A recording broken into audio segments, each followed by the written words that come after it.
Hello students, welcome to Prep IAS. मेरा नाम है Mayuri Bhagwani and today we will be looking into the current affairs of 11th अगस्त। शुरू करें उससे पहले ये अनाउंसमेंट कि फर्स्ट टाइम ऑन यूट्यूब हम आपके लिए लाए हैं एक comprehensive current affairs course for UPSC prelims, जहाँ पे हम आपके करंट अफेयर्स को मैराथन फॉर्म में कवर करवाएंगे। इसमें हम जुलाई 2020 से लेकर जून 2021 तक के करंट अफेयर्स आपको कवर कराएंगे एक साथ टॉपिक वाइज। तो यहाँ पे होगा क्या कि हम संडेज को आपके मैराथन लेक्चर्स लेंगे, उसके बाद फ्राइडेज को आप यहाँ पे अपने लाइव डाउट सेशंस पूछ सकते हैं और फिर सैटरडेज को जो सेशन हुआ है उससे रिलेटेड एक मॉक टेस्ट भी दे सकते हैं। तो 3 बार आपका यहाँ पे रिवीजन हो पाएगा। सारे फैकल्टीज़ काफ़ी एक्सपीरियंस्ड हैं और कुल मिला के आपको इस प्रोग्राम को अवेल करने के लिए कुछ भी नहीं करना है, सिर्फ चैनल को सब्सक्राइब करना है। सो विद दिस आगे बढ़ते हैं, आज के टॉपिक्स देख लेते हैं।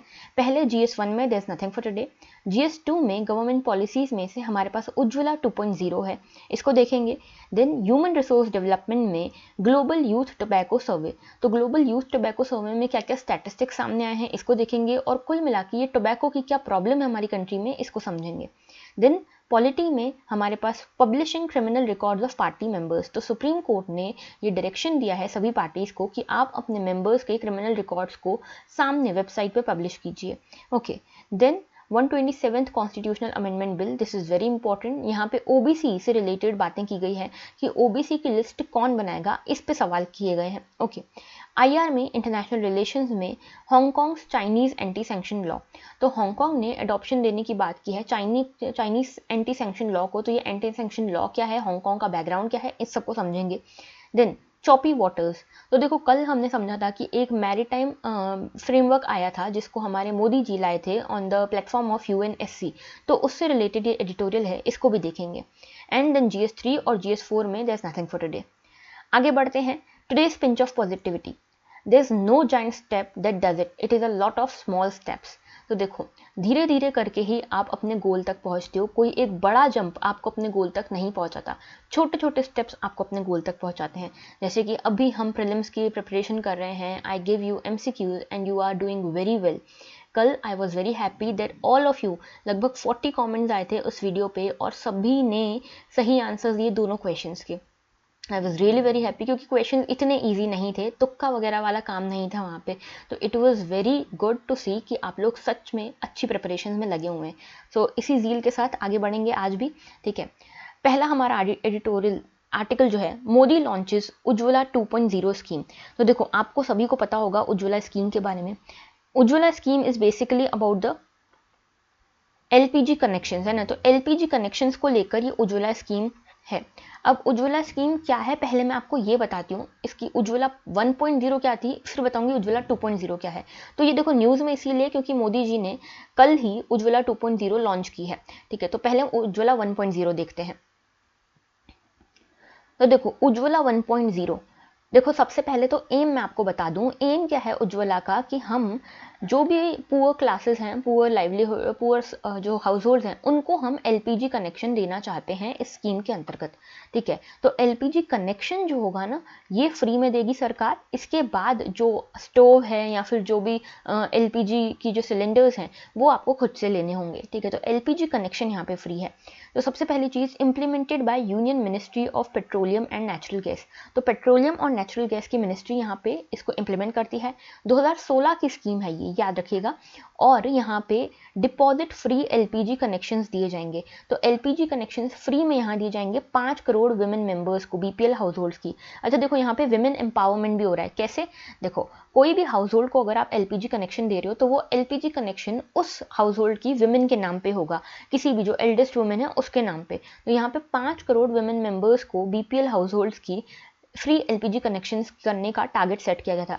लेकिन आगे जाके लगभग 2019 तक आके इस टारगेट को 8 करोड़ कर दिया गया था और इस टारगेट को भी हमने जो हमारी असाइंड डेट थी उससे पहले ही अचीव कर लिया। तो that was a big achievement for us, okay. तो सबसे पहले तो 2016 में 5 करोड़ का टारगेट था, फिर 2018 में इसमें और कैटेगरीज को भी शामिल किया गया। पहले सिर्फ BPL हाउस होल्ड्स के लिए था, बाद में इसको SC ST, प्रधानमंत्री आवास योजना, ठीक है, अटल Awas Yojana, most backward classes, T Gardner's और फॉरेस्ट ड्वेलर्स, इन सभी के लिए भी ओपन किया गया इस स्कीम को। इसमें EMI फैसिलिटीज़ हैं, ठीक है, कि जैसे मान लो बाद में आपको स्टोव लेना है या LPG सिलेंडर्स लेना है तो उसको आप EMI पे ले सकते हो, इंटरेस्ट फ्री लोन ले सकते हो आप उसके लिए। ओके, इसके बाद ये कॉम्प्लीमेंट्री था प्राइम मिनिस्टर के गिव इट अप कैंपेन के साथ। देखो आपने कई एड्स देखी होंगी गिव इट अप कैंपेन की, जिसमें जिसको ज़रूरत नहीं है, जिस हाउस होल्ड को ज़रूरत नहीं है, देखो LPG पे क्या होता है ना, सब्सिडी मिलती है, ठीक है, सब्सिडी मिलती है। जैसे कि मान लो 800 रुपये का एक सिलेंडर है तो आपको लगभग 200 रुपये वापस आ जाएंगे, जस्ट एन एग्जाम्पल, ठीक है, इस फिगर को ज़्यादा सीरियसली मत लेना, जस्ट एन एग्जाम्पल। तो ये सब्सिडी मिलती है, ठीक है। तो अब इस कैंपेन में क्या हुआ था, जिन लोगों को, जिन हाउस होल्ड्स को ज़रूरत नहीं थी, जो काफ़ी well to do households थे, वो वॉलंटरीली अपनी सब्सिडी छोड़ रहे थे, ठीक है। इसकी एड्स भी आपने देखी होगी, काफ़ी ज़्यादा प्रमोशन भी हुआ था इसका। तो इस ही सब्सिडी के पैसे से ये वाली स्कीम को सपोर्ट मिल रहा था, उज्ज्वला 1.0 को।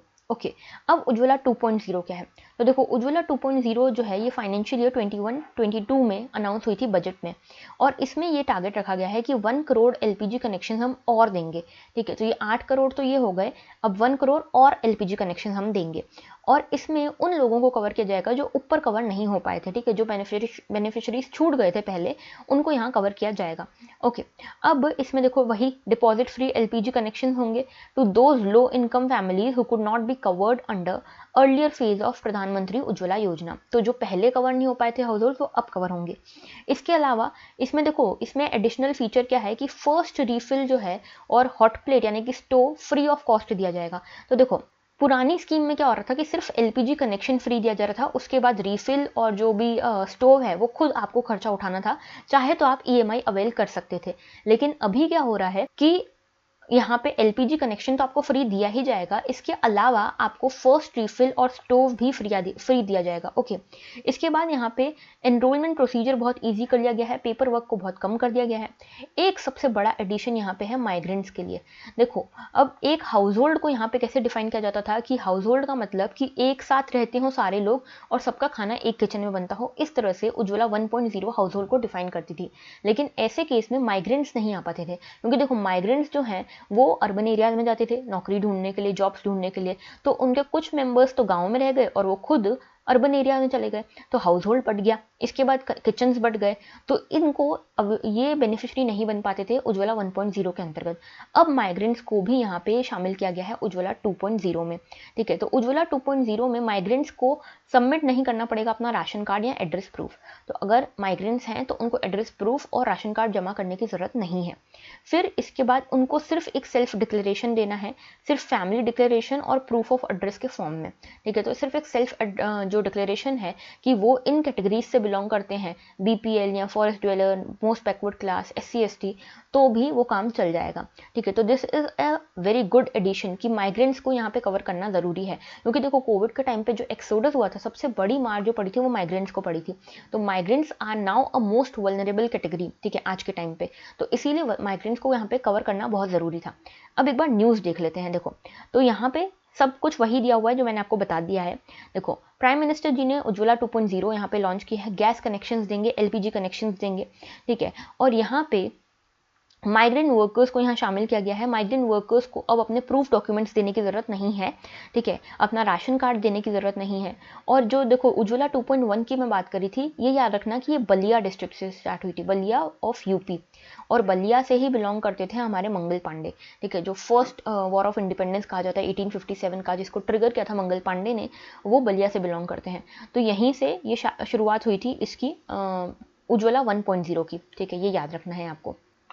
तो बस ये इसमें इतना ही है, ठीक है। आगे बढ़ते हैं नेक्स्ट इशू की तरफ। हमारे 29% of the students exposed to second hand smoke. तो 29% स्टूडेंट्स जो हैं इंडिया के, वो स्मोक का शिकार हो गए हैं, टोबैको यूज़ का शिकार हो गए हैं, ये कहा गया है। कौन सी रिपोर्ट है ये? देखो ग्लोबल यूथ टोबैको सर्वे, ठीक है, टोबैको सर्वे। और ये जो रिपोर्ट का जो भी स्टैटिस्टिक्स हैं उसको इन्फॉर्म किया है हेल्थ मिनिस्टर ने, कि हेल्थ मिनिस्टर ने इसको रिलीज़ किया है, ठीक है। तो हमारी गवर्नमेंट की ही रिपोर्ट है ये, ऑलराइट। तो हेल्थ मिनिस्ट्री ने इसको रिलीज़ किया है, ग्लोबल यूथ टोबैको सर्वे। अब देखो इसमें कुछ आंकड़े सामने आए हैं, उसको देखें। उससे पहले हम देखते हैं कि टोबैको की प्रॉब्लम कितनी इंटेंस है हमारी कंट्री में। तो सबसे पहले वर्ल्ड नो टोबैको डे मनाया जाता है, ठीक है, world no tobacco day, please pardon me for the writing, ठीक है। वर्ल्ड नो टोबैको डे यहाँ पे 31 मई को मनाया जाता है ये बाय WHO, ठीक है। इसमें अवेयरनेस फैलाई जाती है कि आपको टोबैको का सेवन नहीं करना चाहिए। अब इस टोबैको को लेकर इंटेंसिटी की क्या है हमारे इंडिया में, तो देखो WHO की रिपोर्ट्स का पहले मैं डाटा बताती हूँ आपको। WHO की रिपोर्ट के अकॉर्डिंग लगभग 1.3 मिलियन लोगों की डेथ होती है हर साल, every year, okay, every year इतने लोगों की डेथ होती है बिकॉज ऑफ टोबैको यूज़ हमारी कंट्री में, और लगभग 3500 लोगों की डेथ हर दिन होती है टोबैको यूज़ के कारण। इसके बाद इसका इकोनॉमिक बर्डन भी बहुत ज़्यादा है। इकोनॉमिक बर्डन कैसे है, लगभग 1.8 लाख करोड़ रुपीज़ हमारे खर्च हो जाते हैं, लगभग 1% है ये हमारी GDP का, ठीक है। ये खर्च हो जाते हैं हमारे डिसीजेज में इन लोगों के, या फिर इनकी डेथ्स होती है, तो उसके कारण जो इकोनॉमिक बर्डन आता है उसके कारण 1.8 लाख करोड़ हमारे यहाँ पे खर्च हो जाते हैं। इकोनॉमिक बर्डन इतना आता है हमारे ऊपर। तो देखो ये एक तरह से सोशो इकोनॉमिक बर्डन है जो अवॉइडेबल है, लेकिन हम अवॉइड नहीं कर पा रहे हैं। अब हम अवॉइड करने के लिए कुछ क्या मेजर्स उठाए हैं इसको देखें, उससे पहले हम देख लेते हैं कि ये रिपोर्ट क्या कहती है। देखो इस रिपोर्ट में क्या क्या कहा गया है। सबसे पहली चीज़ कि 42% डिक्लाइन तो हुआ है टोबैको यूज़ में। तो जो 13 to 15 ईयर ओल्ड स्टूडेंट्स रहते थे या बच्चे रहते थे, उनमें लगभग 42% डिक्लाइन देखने को मिला है टोबैको यूसेज में, ठीक है। और इस टोबैको को ज़्यादा कंज्यूम करते हैं बॉयज़, ठीक है। तो बॉयज़ इसको ज़्यादा कंज्यूम करते हैं देन गर्ल्स। और इसमें ये भी कि जो स्कूल गोइंग बॉयज़ हैं, इसमें स्कूल गोइंग स्टूडेंट्स हैं, इसमें सबसे ज़्यादा अरुणाचल प्रदेश और मिज़ोरम, इन एरियाज में सबसे ज़्यादा टोबैको यूज़ होता है बाय द स्कूल स्टूडेंट्स, और सबसे कम होता है हिमाचल प्रदेश और कर्नाटक में, ठीक है। This is not very much important, बस एक बार फैक्ट याद होना चाहिए, फैक्ट पता होना चाहिए, ठीक है। अब देखो इसमें ये भी पता चला है कि 10 साल का होने से पहले ही हमारे यहाँ पे काफ़ी बच्चे टोबैको यूसेज स्टार्ट कर देते हैं। जैसे कि सिगरेट की बात करें तो लगभग 38% बच्चे सिगरेट पीना स्टार्ट कर देते हैं 10 साल से पहले ही। लगभग 47% बच्चे बीड़ी पीना स्टार्ट कर देते हैं 10 साल से पहले ही, ओके। 52% बच्चे जो हैं स्मोकलेस टोबैको लेना स्टार्ट कर देते हैं 10 साल से पहले। तो ये बहुत ज़्यादा चौंकाने वाला इशू है, ठीक है, चौंकाने वाले आंकड़े हैं। अब इसमें हेल्थ मिनिस्ट्री ने इस रिपोर्ट में कहा है कि हमें यहाँ पे ज़रूरत है कि रोल ऑफ टीचर्स और पेरेंट्स को बढ़ाने की। तो टीचर्स और पेरेंट्स का एक बहुत इम्पॉर्टेंट रोल होता है, ठीक है, इन सब चीज़ों से दूर करने के लिए बच्चों को। जैसे कि हम टीचर्स और पेरेंट्स को ये ट्रेनिंग दे सकते हैं कि किस तरह से वो अवेयरनेस फैलाएं regarding the no use of tobacco, okay. उसके बाद यहाँ पे हम करिकुलम में इसको शामिल करें, टोबैको के यूज़ से क्या क्या कॉन्सिक्वेंसेस फेस करने पड़ सकते हैं उसको हम अपने करिकुलम में ऐड करें, ये सब चीज़ें हम कर सकते हैं, ओके। अब देखो ये हो गया इस रिपोर्ट के बारे में। अब हमारे क्या क्या मेजर्स हैं, तो देखो इंडिया ने अडॉप्ट किया है WHO framework convention on tobacco control. तो टोबैको कंट्रोल के ऊपर WHO का एक फ्रेमवर्क कन्वेंशन है, उसको भी हमने अडॉप्ट किया है। उसके अलावा एक हमारा अलग से एक्ट है, कोटपा बोलते हैं इसको, cigarette and other tobacco products act, ठीक है। उसके बाद 2003 का जो एक्ट है इसमें सब कुछ इंक्लूडेड है, सिगार, बीड़ी, पाइप टोबैको, हुक्का, ये सब कुछ इंक्लूडेड है इसमें। और उसके अलावा national tobacco quit line services. तो देखो national tobacco quit line services क्या होती हैं कि आपको क्विट करने के लिए ये प्रेरित करती हैं, ये क्विट लाइन सर्विसेज। इस पर आप अगर कॉल करते हैं तो आपको इन्फॉर्मेशन मिलती है कि इनके यूज़ से कितने ज़्यादा प्रॉब्लम हो सकती है टोबैको के यूज़ से, फिर आपको क्विट करने के लिए मोटिवेशन दिया जाता है।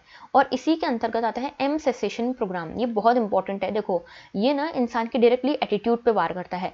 एम सेसेशन प्रोग्राम कैसे, ये आपको डेली SMS भेजेंगे, अगर आपने इसके अंतर्गत एनरोल किया है तो आपको डेली से मैसेज भेजेंगे, डेली SMS आएंगे जो आपको प्रेरित करेंगे कि आप क्विट कर दें टोबैको का यूज़, ओके।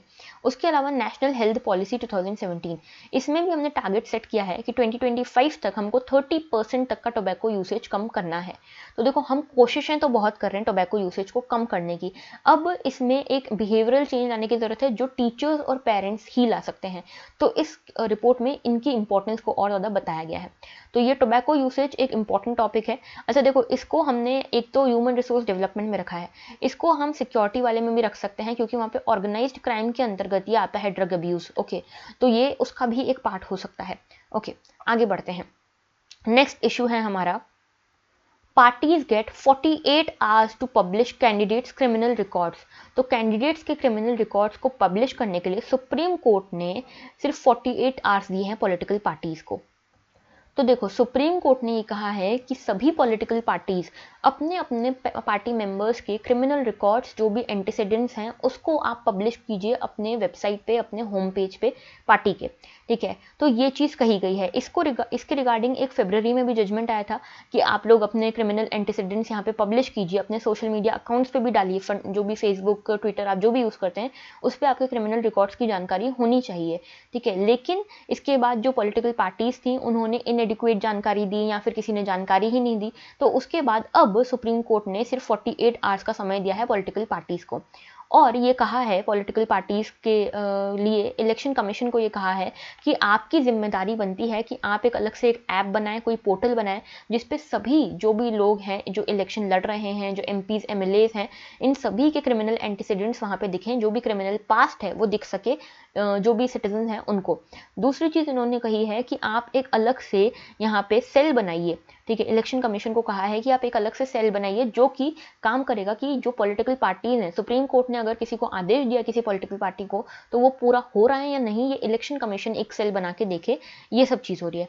अब देखो ये सब ऐसा क्यों हो रहा है, जो बीजेपी इसमें दिया गया है कि बिहार के जो असेंबली इलेक्शंस हुए थे 2020 में, इसके जो कैंडिडेट्स थे इसमें लगभग बीजेपी और आरजेडी के 70% से भी ज़्यादा कैंडिडेट्स जो थे उनके क्रिमिनल एंटीसीडेंट्स थे, ठीक है। तो इसीलिए ये एक बहुत चिंता का विषय है, इसको क्रिमिनलाइजेशन ऑफ पॉलिटिक्स कहते हैं, ठीक है। इस पर मैं आऊँगी, उससे पहले ये देख लेते हैं, ठीक है।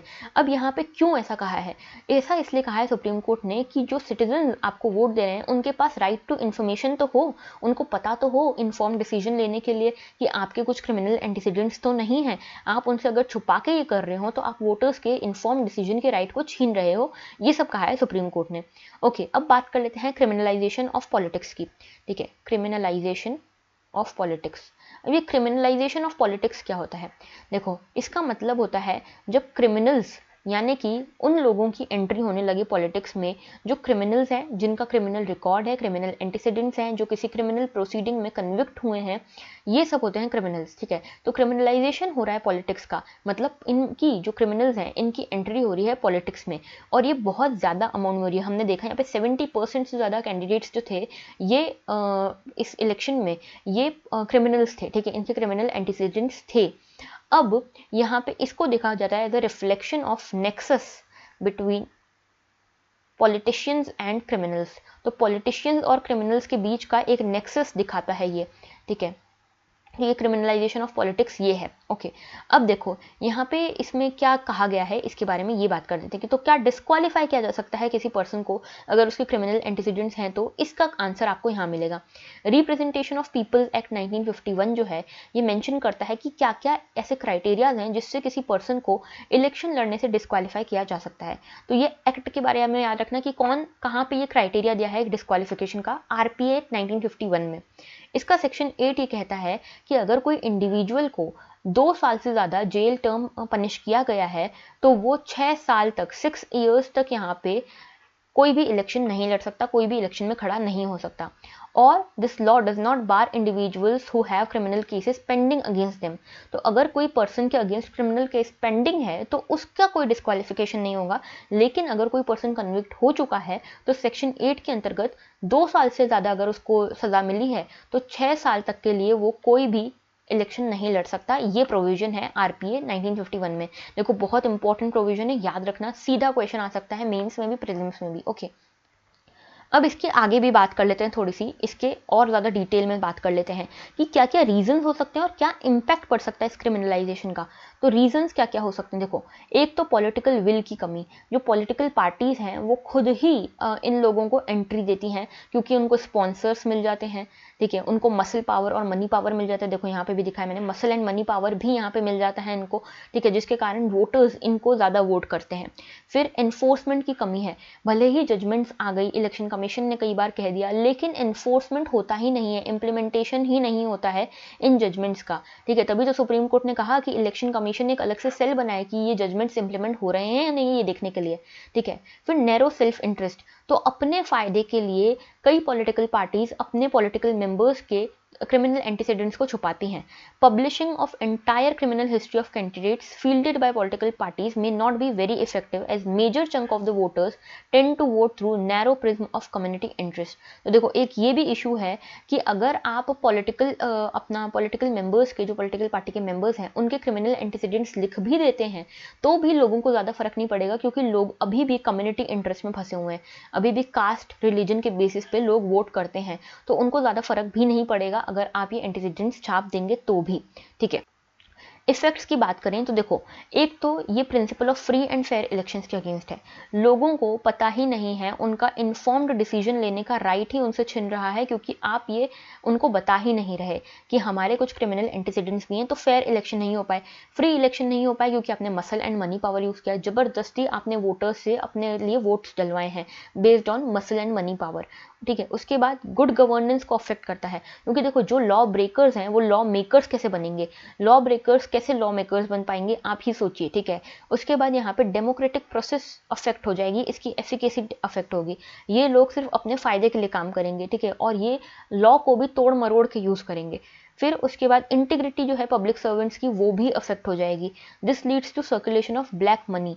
तो देखो क्योंकि ये ऑलरेडी क्रिमिनल्स हैं तो ब्लैक मनी का सर्कुलेशन बढ़ जाएगा, खुद सिस्टम में ब्लैक मनी बढ़ गई, करप्शन बढ़ गया। ठीक है, और इलेक्शंस के लिए आपने कई सारी मूवीज में भी देखा होगा, इलेक्शंस के लिए लोग इन क्रिमिनल्स से और या फिर जो बड़े इंडस्ट्री हाउस होते हैं उनसे स्पॉन्सरशिप लेते हैं, तो फिर पॉलिसीज भी उनके अकॉर्डिंग बनाते हैं वो। ओके, फिर सोशल डिसहार्मनी भी हो सकती है, बिकॉज यहाँ पे वायलेंस हो सकता है, लोगों का फेथ डेमोक्रेसी से खत्म हो सकता है। तो this is a very serious issue जिसको हमको टैकल करने की जरूरत है। ऑलराइट, और इसके लिए इलेक्शन कमीशन को सबसे ज्यादा, इलेक्शन कमीशन और सुप्रीम कोर्ट को सबसे ज्यादा यहाँ पे स्टैंड लेने की जरूरत है। आगे बात करते हैं नेक्स्ट इशू की। Lok Sabha clears bill restoring how states right to specify OBC groups. देखो तो पूरा इशू क्या है, पहले मैं आपको ये समझाती हूँ। ओबीसी यानी कि other backward classes, other backward classes का जो रिजर्वेशन है उसके लिए यहाँ पे इनको आइडेंटिफाई करना पड़ता है कि कौन कौन सी कास्ट, कौन कौन सी कम्युनिटीज़ को ओबीसी में आप रखोगे। ये आइडेंटिफाई करने का काम अभी तक कौन करता था, मतलब सबसे पहले स्टेट और सेंटर दोनों ये काम करते थे। ठीक है, सेंटर मतलब प्रेसिडेंट करता था, यहाँ पे प्रेसिडेंट के नाम पे होता था, और स्टेट में क्या होता था कि गवर्नर की कंसल्टेशन से प्रेसिडेंट स्टेट लिस्ट को निकालता था और सेंट्रल लिस्ट को निकालता था। ठीक है, अब क्या हुआ, 102nd कॉन्स्टिट्यूशनल अमेंडमेंट आया। ठीक है, इसमें एनसीबीसी यानी कि national Commission for backward class का एक कमीशन बनाई गई इसके लिए अलग से। ठीक है, इसमें कई सारे प्रोविजन आए, जैसे कि 338B आया। ठीक है, जैसे आपको पता होगा 338 और 338A में किसका प्रोविजन है, एक तो नेशनल कमीशन फॉर एसटी है और एक नेशनल कमीशन फॉर एससी है। वैसे ही National Commission for Backward Classes बनी under 102nd constitutional amendment 338B के अंतर्गत।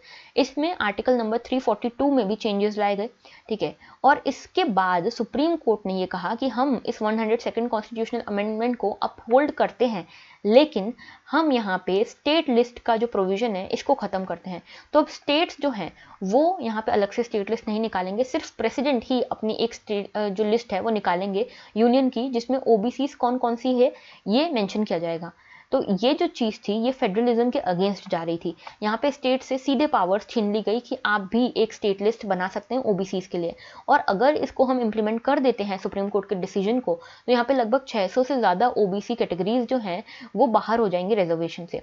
अब देखो इसके लिए आर्टिकल नंबर 15 क्लॉज 4, 15 क्लॉज 5 और 16 क्लॉज 4, इन तीनों आर्टिकल्स में दिया गया है कि बैकवर्ड क्लासेस के लिए आप अलग से स्पेशल प्रोविजंस बना सकते हैं, रिजर्वेशन दे सकते हैं।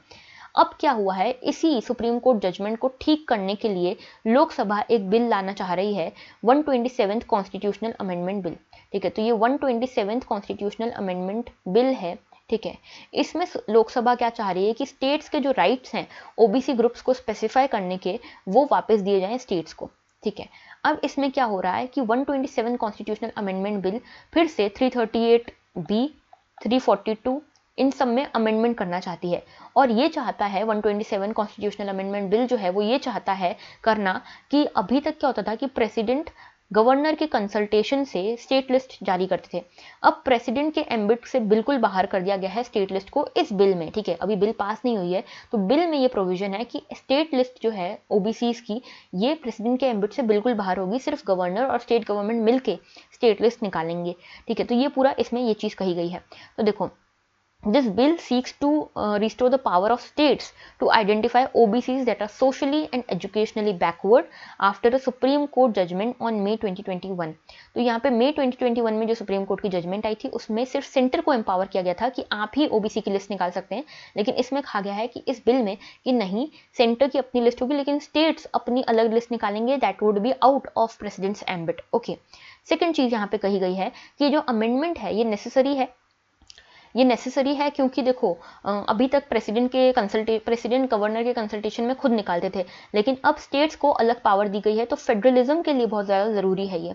ओके, इसके बाद कुछ जो पॉलिटिकल पार्टीज हैं उनका कहना है कि जो 50% का जो सीलिंग है ना रिजर्वेशन के ऊपर, उसको हटाना चाहिए। देखो, आप सभी को पता होगा इंदिरा साहनी केस के बारे में। इंदिरा साहनी केस जो कि कब का है, 1992 का है। इसमें यह कहा गया था कि जो भी रिजर्वेशन आप देंगे कुल मिला के सिर्फ 50% रिजर्वेशन आप दे सकते हैं, ठीक है। तो टोटल लिमिट जो होगी 50% रिजर्वेशन की होगी, लेकिन इसमें कई पॉलिटिकल पार्टीज बोल रही हैं कि इस 50% की जो लिमिट है इसको भी हटा देना चाहिए। ओके, और एक और चीज़ मैं बता दूं कि ओबीसीज के सब कैटेगराइजेशन की भी बात चल रही है। सब कैटेगराइजेशन मतलब क्रीमी लेयर को अलग करने की बात, ठीक है। और इसके लिए एक कमेटी बनाई गई है जिसका नाम है जस्टिस रोहिणी कमेटी, ठीक है। जस्टिस रोहिणी कमेटी बनाई गई है इसके लिए। ओके, ये याद रखना है आपको।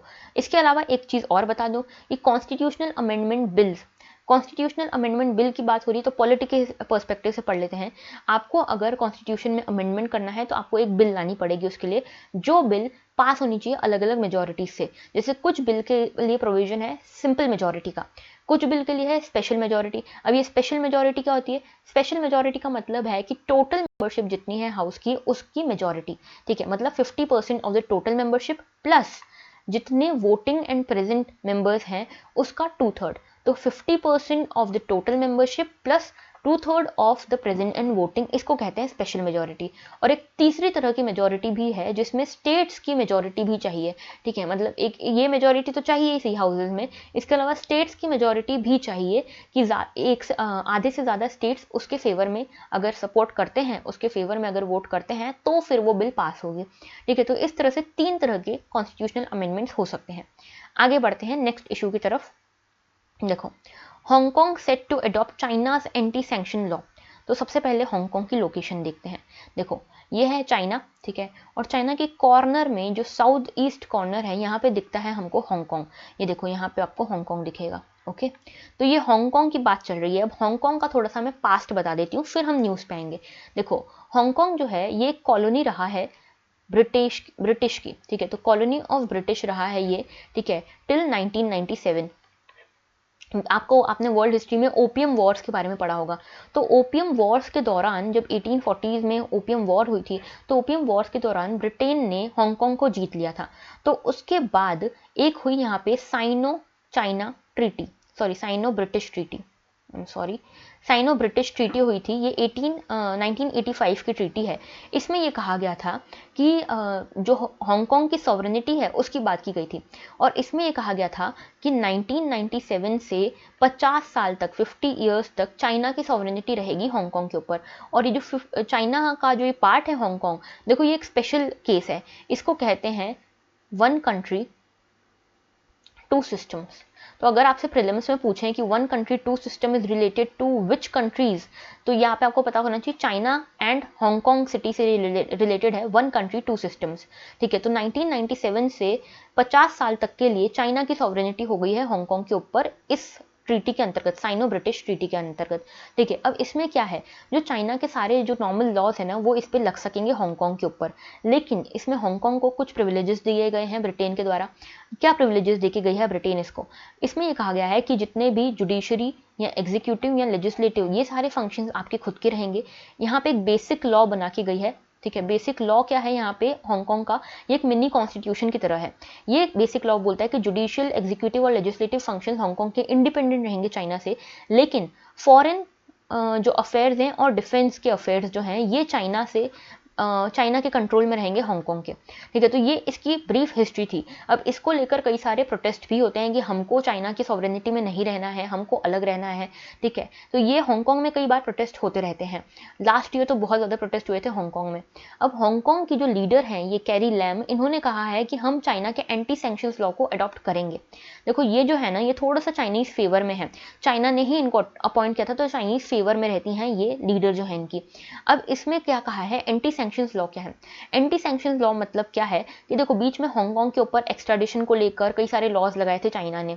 ठीक है, तो चाइना अपनी मनमानी कर रहा था हांगकांग के ऊपर, तो कई सारी वेस्टर्न कंट्रीज जैसे यूएस, ब्रिटेन, इन सब ने कहा कि चाइना ह्यूमन राइट्स का वायलेशन कर रहा है हांगकांग में, और क्योंकि चाइना ह्यूमन राइट्स का वायलेशन कर रहा है हांगकांग में, इसीलिए हम चाइना के ऊपर कई सैंक्शंस लगाएंगे।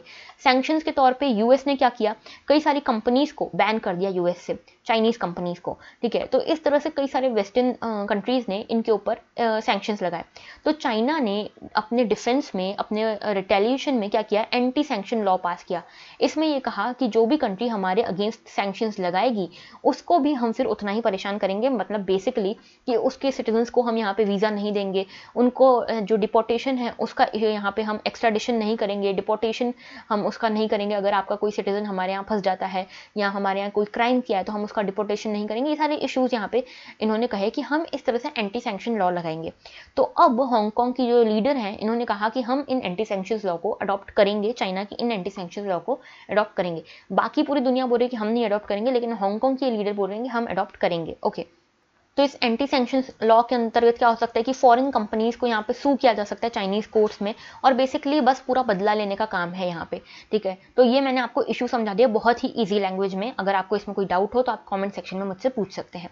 ओके, आगे बढ़ते हैं नेक्स्ट इशू की तरफ। देखो ये हमारा लास्ट इशू है और इसमें बताया गया है अबाउट द चॉपी वाटर्स। मतलब देखो, India must push for the ratification of UNCLOS by all major maritime powers including US. तो देखो हमने, हमारे प्राइम मिनिस्टर जी ने यूनाइटेड नेशन सिक्योरिटी काउंसिल की एक डिबेट को चेयर किया था जिसमें हमने मैरीटाइम सिक्योरिटी की बात की थी। इसमें 5 प्रिंसिपल्स दिए थे हमारे मोदी जी ने। क्या क्या दिए थे कि एक तो हमारा मैरीटाइम ट्रेड को, लेजिटमेट मैरीटाइम ट्रेड के बैरियर्स को हमको रिमूव करना है। देन हमको मैरीटाइम कनेक्टिविटी को इंश्योर करना है सभी कंट्रीज को मिलके। फिर मैरीटाइम डिस्प्यूट्स जो होते हैं उसको पीसफुली हमको सॉल्व करना है इंटरनेशनल लॉज के अकॉर्डिंग। फिर हमें नेचुरल डिजास्टर्स और जो नॉन स्टेट एक्टर्स के कारण थ्रेट्स होते हैं मरीन एरियाज में, उसको यहाँ पे सॉल्व करना है, और मैरीटाइम एनवायरमेंट एंड रिसोर्सेज को भी कंजर्व करना है। ये 5 प्रिंसिपल फ्रेमवर्क दिया था मोदी जी ने।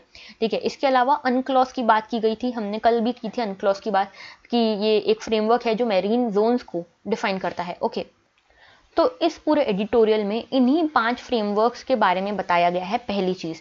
दूसरी चीज़ यहाँ पे जियो पॉलिटिक्स के बारे में बताया गया है कि जो हम बात कर रहे थे ना ये कल भी, कि मैरीटाइम डिस्प्यूट्स के बात कर रहे थे कि साउथ चाइना सी का इशू जो था, चाइना हमेशा अपनी मनमानी करता है, तो इसमें बताया गया कि यूएस इंडिया ये एक तरफ पे दिखे और चाइना अलग तरफ पे दिखा। ठीक है, इसके अलावा ट्रेडिंग को लेकर एक ये बड़ा फोकस रहा था, ट्रेडिंग राइट्स को लेकर कि इसके बैरियर्स को हटाया जाए। इसके अलावा अनक्लॉज जो है इसको इन्फोर्स करने के लिए एक इम्पॉर्टेंट ये चीज़ कही गई कि अनक्लॉज को इम्पोज करने के लिए, इम्प्लीमेंट करने के लिए कोई अच्छा फ्रेमवर्क नहीं है हमारे पास, कोई ऐसा मजबूत चीज़ नहीं है कि इसको हम इम्प्लीमेंट कर सकें। तो अनक्लॉज को टीथ देने की भी ज़रूरत है, यहाँ पे एनफोर्स करने की ज़रूरत है। ये सारी चीज़ें इसमें कही गई है। बहुत ही छोटा सा एडिटोरियल है, इसमें सिर्फ इन्हीं प्रिंसिपल्स के बारे में बताया गया है, और जो मैंने कल आपको पूरा इशू डिस्कस किया था ना, सिर्फ वही चीज़ यहाँ पे लिखी हुई है। ओके, तो आज का हमारा इतना ही था, जो टॉपिक्स थे इतने ही थे। I think it was helpful. कुछ भी समझ नहीं आया आप कमेंट सेक्शन में कमेंट कर सकते हैं। And that was all for today. Thank you for watching.